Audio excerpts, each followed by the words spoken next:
So ayan mga kababayan, narito nakauwi na po tayo, kagagaling na po sa Buliman.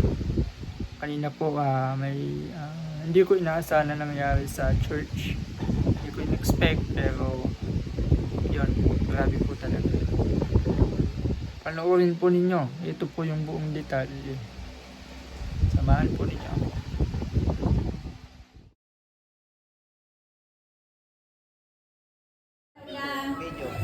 Ayan. Ganyan pa lang ganyan lang Nauna na. Okay. So, ngayon, this time naman po ay parang ipapakita natin yung love, yung kung ano yung maibibigay natin sa ating pastor, di ba? Bukod sa ano din po, kung ano yung maibibigay natin sa ating pastor. So, inaanyayahan ko po, by batch, by ano po tayo, group of people. Diretso na po. Okay, so, ngayon po, pwede na po natin ibigay sa ating pastor yung simple token or yung token na prepare natin para sa ating pastor. Sabay-sabay na po tayo. So, yun nga, walang karga, pero, ayan, start na po tayo.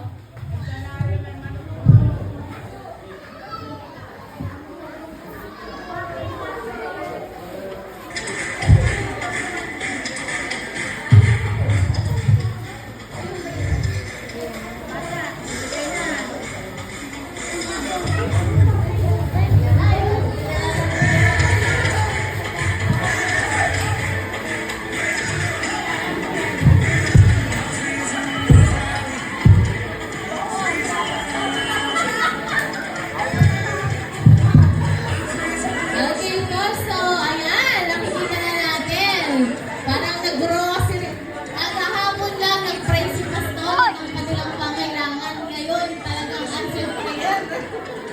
Ayan, so ang dami po, parang feeling ko.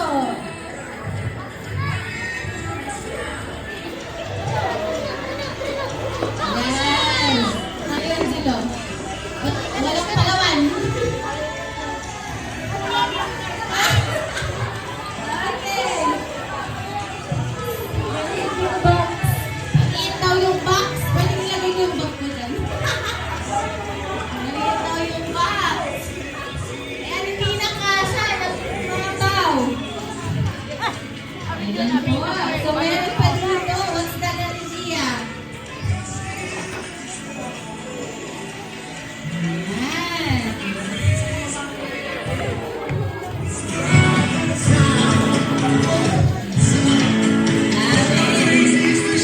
Uy, para may ulam tayo mamayang lunch. May ulam daw tayo mamayang lunch.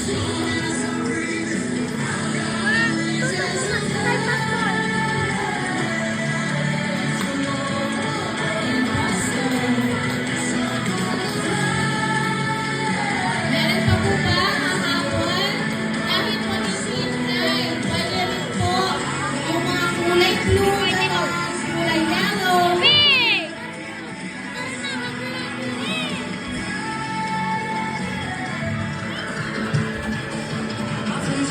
Sumayakap na daw po yung mga pamangkin kasi maraming pagkain.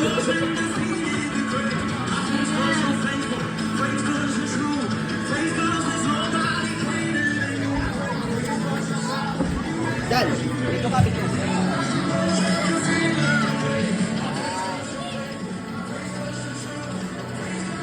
Okay po, so wala na po mga hapon. Okay, so sa pagkakataong ito ay ibinabalik ko ang microphone sa ating in charge. Okay, so ano po ba ng message niyo ay mamaya na lang para isahan. Okay, so ngayon po pastor. Okay, so inaniyahan po namin ang aming pastor na pwede po pastor harap po kayo sa stage. May parang may prepare po ang kabataan na simple presentation lang naman po. Ayan, pwede po pa-help po pa ano yung stage. Yung ano po pangalan? Pulpito. Dito po kayo sa gitna, pastor.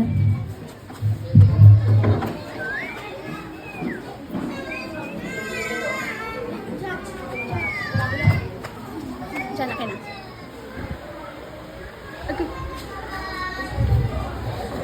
Okay. so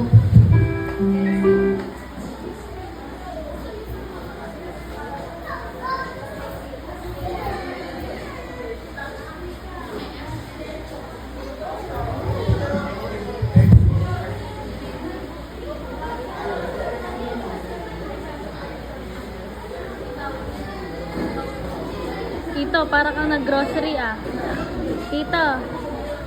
Tito, para kang nag-grocery ah. Ang dami mong grocery. Sa bahay.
Angkat,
okay, so one of the greatest gifts we can give our pastors is letting them know their labor is not in vain. As we grow in faith, love, and unity, we become living testimonies of their dedication. To our beloved pastor, your guidance waters the seeds of faith in our hearts. Seeing your flock flourish is a reflection of your love, prayers, and unwavering commitment. Thank you for shepherding us with grace and truth. We honor you, we love you, we're growing because of your faithfulness.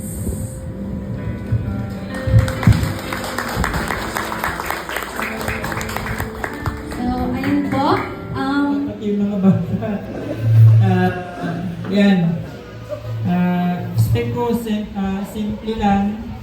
Expect ko talaga na kung mayroon man, sabi ko hindi ganito. Okay, ang galing yung magtago. Masaya na ako sa simple, pero more than that, talagang nakita ko yung hindi dito sa bagay kundi doon sa effort ng pagbibigay po ninyo. Hindi naman ako mahirap pasayahin eh. Sa isang pirasong Milo. Okay, sa totoo lang, sa isang piraso lamang po, natutuwa na po ako. Okay, at thank you. And even sa mga nag-effort talaga, I really appreciate kasi hindi po, alam ko out of your budget, pero nag-sacrifice pa rin po kayo. Salamat. Sa isang tray na itlog, yan, nakita ko talaga at tuwang-tuwa po ako. Hindi man ako mahilig sa itlog, pero kumakain naman ako ng itlog. Okay? Pero malaking tulong po yan sa mga missionary po natin. Ang gabi pamugtuanda na ani, papahito ko lang ako. Okay? Okay, mga nanay, at I really appreciate po yung mga bata. Okay, hindi ko alam kung kinasabwat nyo ba sila, pero yung effort, yung yakap, kasi nga kahapon talagang nakita ko, sino ba yung katabi ko kahapon sa prayer meeting, sabi ko kung gaano makukulit yung mga young people ngayon, yung mga pasunod, mas makukulit. Pero ngayon, andito sila, bumabati sa akin ng Pastor's Month, maatap, magbigay. So, Faith United in Christ Ministry, marami pong salamat. At hindi po kayang ihayag ng mga pananalita yung ginawa ngayong hapon. I'm hoping and praying magkasama po tayo hanggang sa araw ng pagbabalik ng ating Panginoon Jesus. Salamat po.